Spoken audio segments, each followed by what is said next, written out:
Tony Khan comments on a variety of comments ahead of this weekend's AEW New Japan Pro Wrestling Forbidden Door pay-per-view, including the reaction to the return of CM Punk, the reaction of the Young Bucks and CM Punk being backstage for the first time since All Out this coming weekend at Forbidden Door, as well as talking about the rumor that CM Punk may be a partial owner of All Elite Wrestling. He also commented on if we could see Bill Goldberg in All Elite Wrestling, particularly as the tag team partner for Darby Allin and Sting this weekend at Forbidden Door. Also, he's spoken about the reaction from Warner Bros. Discovery to the premiere episode of AEW Collision last weekend. Johnny Elite is now back in AEW, and details on if he signed a contract with the company and what his name could be going forward. Fuego del Sol has left All Elite Wrestling now that his contract expired. Tony Khan comments on the rumor that the Khan family were interested in possibly purchasing Bellator MMA, and Madison Rayne is currently out of action with an injury. Details on what that is.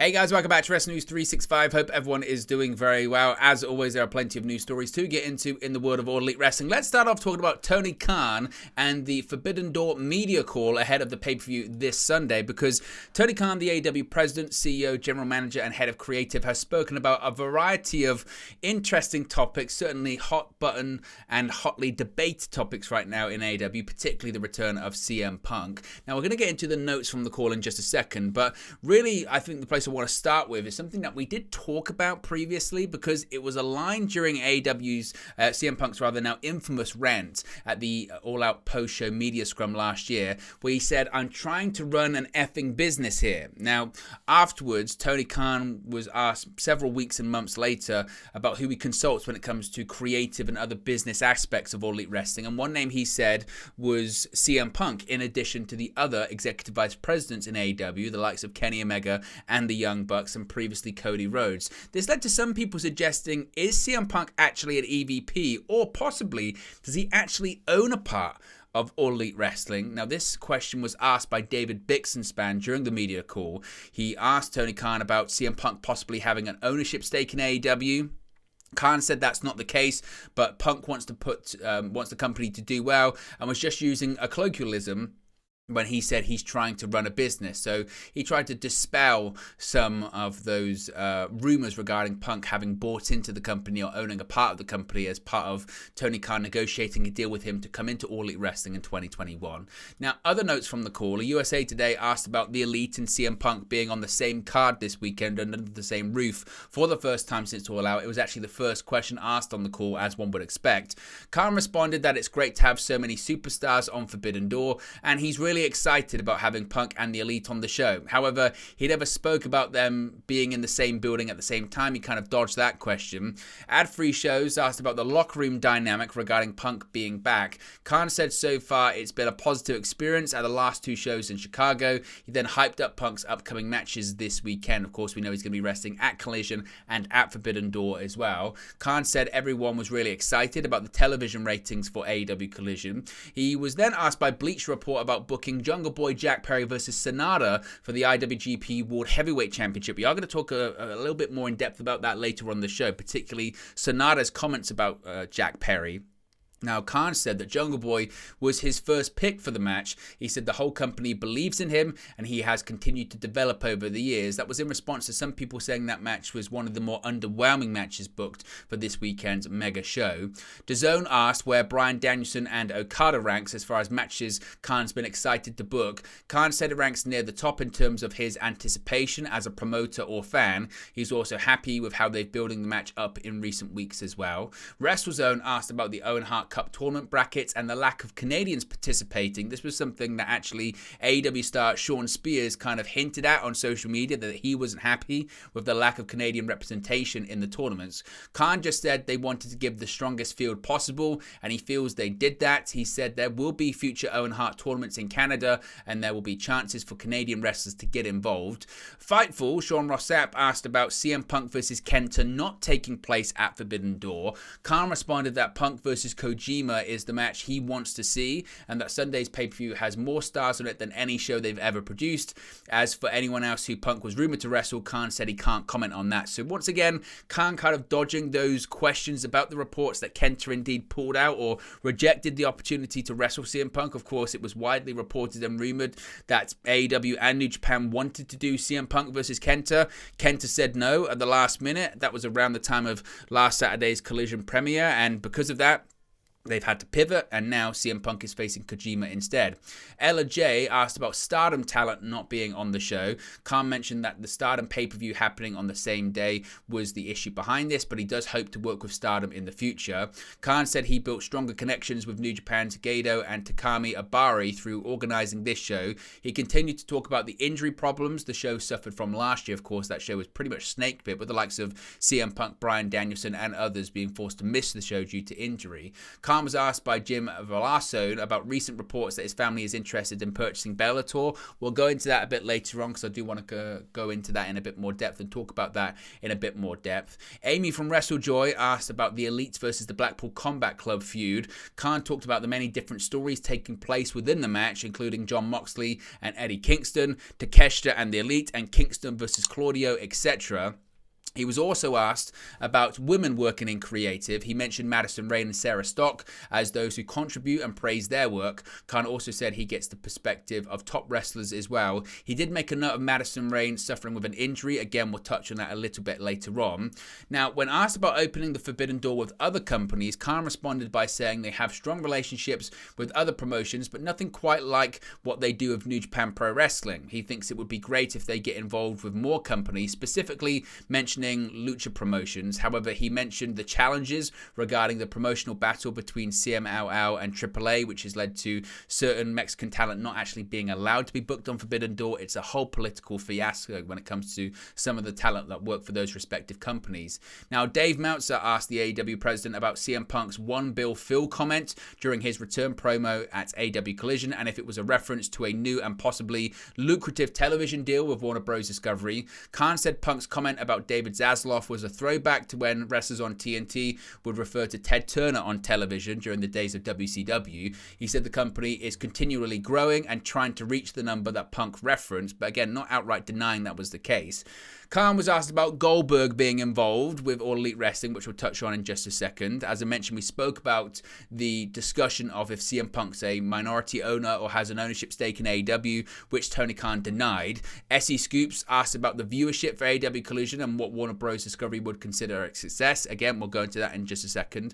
And SB Nation asked about Chris Statlander and CM Punk coming back from major injuries. Khan said they both hit the ground running, and it's good for returning wrestlers to get the ring rust out early. So there you go. They're the notes from the call. What did you make of the call? What do you make of Tony Khan kind of dispelling the myth about CM Punk being a minority or partial owner of All Elite Wrestling? And what do you think about his comments regarding CM Punk and the Elite being under the same building this weekend and basically saying it's great to have them both there, but no comments when it comes to their issues? Do you think this issue is ever going to be resolved? Let me know your thoughts about that in the comments section below.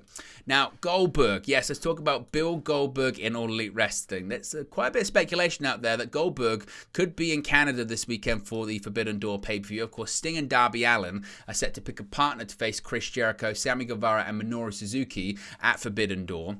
Sting and Darby will make their announcement on Saturday's AEW Collision as to who their partner is going to be. There's been a lot of speculation as to who the partner is, and Tony Khan was asked if it might be the man himself, Goldberg. He said, quote, "I've had nice conversations with Bill about being involved with AEW at times. It's a good thought. I don't know if it would be the perfect fit for who Sting and Darby are going to bring to Collision this weekend, but I also want to leave all doors open for them and their partner for Forbidden Door. It would ideally be somebody that would step in and be a good fit for the Forbidden Door show. Bill Goldberg is a legend in pro wrestling, one of the biggest names in the sport, and I have certainly had nice conversations with him at times. As for who Sting and Darby bring in this weekend, there have been a lot of guesses, and a lot of them have been more in line with New Japan Pro Wrestling's biggest names. Goldberg has gone over and competed in New Japan too. I've had nice talks with Bill about doing things with AEW, and that's probably all I can say." Now, Sting and Darby mentioned to Jericho that he's made a lot of enemies throughout his career, as to a hint as to who this partner might be. As of right now, people are suggesting again it could be Goldberg, it could be Naito, which would make a lot more sense, actually, considering Jericho's feud with him over the IWGP Intercontinental Championship a few years ago. So who do you think the partner will be for Sting and Darby this coming weekend at AEW and New Japan's Forbidden Door pay-per-view? Now, we spoke earlier on about some of the comments about this Forbidden Door media call, and of course the debut episode of AEW Collision at the United Center past Saturday was a big topic on the call. The show was built around the AEW return of CM Punk, who made 2 appearances on the show, of course opening up with a promo before coming back out at the end of the night to team with FTR to take on Jay White, Juice Robinson and Samoa Joe. The launch of a new AEW television show was reportedly a decision made by Warner Bros. Discovery, and now we have an update on what the WBD executives thought of the Collision debut. Per PW Insider, Warner Bros. Discovery sources told PW Insider that the company was, quote, thrilled with the broadcast audience of the show, as well as the overall engagement for the first episode of Collision. The ratings for the debut episode have now been revealed, including how Punk's appearances helped the quarter hours for the show as well, and also it's actually helped with ticket sales too for future AEW Collision events. So Warner Bros. Discovery reportedly very happy with the numbers, better than what they probably would have done on a Saturday night primetime slot as well. The big question is, can they maintain this level of audience and this size of audience, and certainly the key demographic as well going forward, or will it taper off as the novelty of this live Saturday 2-hour show wears off as weeks go on? Let me know your thoughts about that in the comment section below too. Johnny Elite is back in AEW. Spoilers, but we spoke about this earlier on and it's everywhere at this point. John Hennigan has made a couple of appearances for AEW in the past, but reportedly he's set to become a regular fixture in Tony Khan's promotion. Hennigan will appear on this Friday's AEW Rampage, and he's reportedly set to be part of an ongoing storyline that could keep him around for a while, according to PW Insider. Per the report, Hennigan featured in a segment with the Acclaimed and Billy Gunn during the Rampage taping, but don't expect to see him get caught up in the scissoring craze. Instead, he will be paired with QT Marshall's stable QTV to possibly feud with the babyface faction. As of this recording, Marshall's group also consists of Powerhouse Hobbs, Aaron Solo, and Harley Cameron. Furthermore, it's believed that Hennigan will compete as Johnny Television or Johnny TV in AEW. The former WWE superstar is known for tailoring his surname to reflect the promotions he's worked in for the time. For instance, when he was in Impact Wrestling, he was Johnny Impact. Previously, he was Johnny Elite. Taya Valkyrie can't even keep up with Hennigan's monikers, as she's the real-life wife. However, she might do a better job at remembering her husband's new alias now that they're both part of AEW's ever-growing roster. Hennigan was last seen in AEW back in June last year, losing to Miro on an episode of AEW Dynamite. Prior to that, he suffered a defeat to Samoa Joe in the first round of the men's Owen Hart tournament. However, the former WWE superstar did manage to pick up a victory against Mark Quinn on an episode of AEW Dark, and now he has an opportunity to add more victories to his overall record. So it is speculated that Johnny Elite, Johnny TV, John Morrison, Johnny Television, whatever you want to call him, is officially all elite. Now, one person who isn't going to be all elite for much longer is Fuego del Sol, because he's about to exit AEW. Fuego del Sol has been part of AEW since he won a contract on the first episode of Rampage in August of 2021. He was presented with the contract by his real-life friend Sammy Guevara after losing a TNT Championship match to Miro on the show. Today, Fuego took to Twitter to announce that his time with AEW is set to come to an end on July 1st. Fuego thanked everyone in the promotion in the video, looking back positively on his time with the company. He wrote, "Thank you AEW, though this chapter is coming to a close, this is just the beginning for Fuego del Sol. Now accepting bookings any and everywhere." Of course, he's actually recently been out of action with a foot injury, which he announced in the video that he's been cleared from, so I guess he's ready to go. So best of luck with what he does in the future, but as of right now, it's not going to be in AEW. Now, we spoke also about this media call that Tony Khan, pronouns pal, was asked about Bellator. It was reported yesterday by Ariel Hawani that there had been interest from AEW, Shahid and Tony Khan about potentially buying Bellator MMA. There have been rumors of the MMA promotion looking for a potential sale, while nothing has been announced publicly yet. However, we may now know that we can officially rule out the potential of Bellator being owned by the Khan family. Speaking on the Forbidden Door media scrum, Tony Khan was asked about the rumors a he and his father being interested in Bellator, Khan said that he was surprised to see the report as they have not had any conversations with Bellator, much less about purchasing the company. Of course, professional wrestling and MMA companies being under the same roof is far from unusual in 2023 following the WWE sale to Endeavor and the merger with UFC the night after WrestleMania 39. The Khan family have a big portfolio of business organizations, particularly in the sporting realm, owning the NFL's Jacksonville Jaguars and the Premier League Football Club Fulham, as well as obviously All Elite Wrestling as well. But as of right now, Bellator, that doesn't look like that's going to enter the Khan's family's portfolio of businesses as of right now. CM Punk is going to be wrestling this weekend at AEW Collision once again. Last Saturday, CM Punk made his long-awaited return at AEW Collision, teaming with FTR to defeat Samoa Joe, Juice Robinson, and Jay White. Then on Wednesday night's AEW Dynamite, Punk appeared again, this time to make the save on FTR and Ricky Starks after they had been outnumbered by Bullet Club Gold and the Guns. Now, this Saturday, an 8-man tag team match is on the books for this week's Collision between them all. But until then, CM, FTR, and Starks have issued a warning. Quote, I've been hearing about Jay White for quite some time, Punk began, and everybody seems to think, oh, Jay White, CM Punk, that's a dream. However, Punk goes on to say that Switchblade picking on his friends in Chicago means they need to fight, promising that's no dream but rather a nightmare.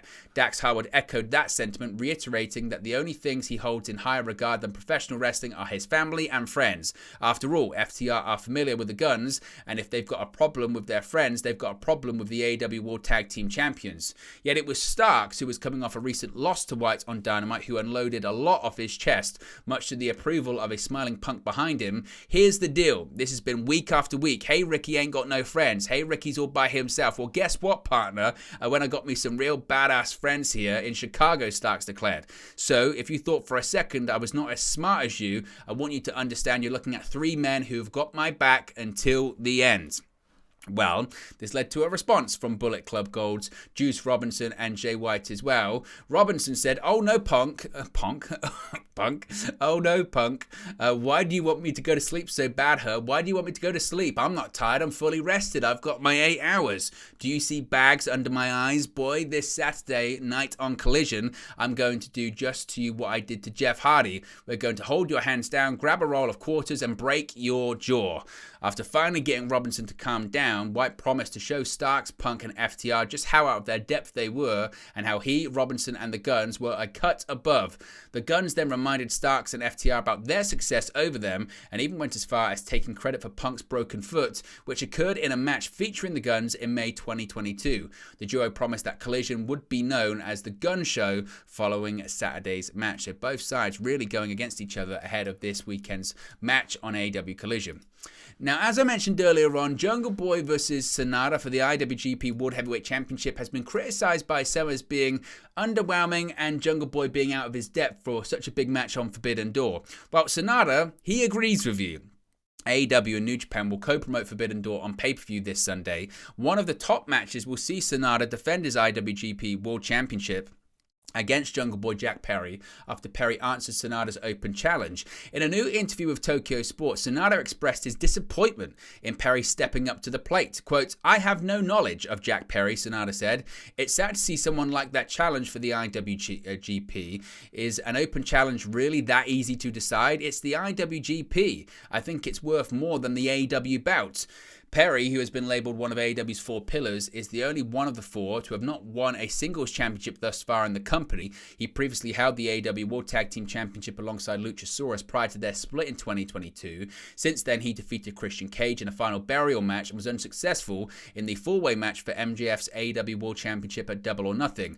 Meanwhile, Sonata is in the middle of his first IWGP World title reign after winning it in April. In the process of dethroning Kazuchika Okada, Sonata left Los Ingobernables de Japan to join Just 5 Guys. He's had successful defenses against Hiromu Takahashi and Yota Tsuji as he prepares for his first Forbidden Door appearance. Last year's Forbidden Door saw Jay White successfully defend the IWGP World title in a 4-way against Hangman Page, Adam Cole, and Okada. Because of that, Sonata believes that AEW fans don't know what a real IWGP title match actually looks like. So Sonata pretty much burying Jack Perry by saying, I don't even know who this guy is. finally, an update on Madison Rayne. This was something that Tony Khan did mention on his media call as well. Madison Rayne hasn't wrestled since she competed in a dark match during the April 7 Ring of Honor TV tapings against Robin Renegade. Speaking on the New Japan and AEW Forbidden Door media call, Tony Khan revealed that Rayne is currently sidelined with a foot injury, but she continues to help backstage. He said, Madison Rayne and Sarah Stock are both very involved in the coaching and producing of matches. I have a lot of people who come in and make suggestions and bring ideas. Sarah has added a lot since she's been with us, and Madison has been here a bit longer. She had been out of wrestling with an injury. She's still backstage with us dealing with a foot injury she had in a match a couple of months ago. Excited to get her back in the ring at some point. She is tremendously useful backstage. It's great to get their perspective on the women's division. So Tony Khan revealing that Madison Rayne is currently dealing with an injury. But there you go, guys. This is the latest AEW news for you. Be sure to smash the like on the like button. Be sure to subscribe bottom right hand corner. As always, let me know your thoughts in the comment section below, and I'll speak to you again very, very soon. Hey guys, thank you for watching, listening, streaming, or however you come across this video today. Be sure to click on the video on the right there to watch our next video, or click the bottom there to subscribe, or the bottom right hand corner. Thank you very much, and I'll speak to you again very soon.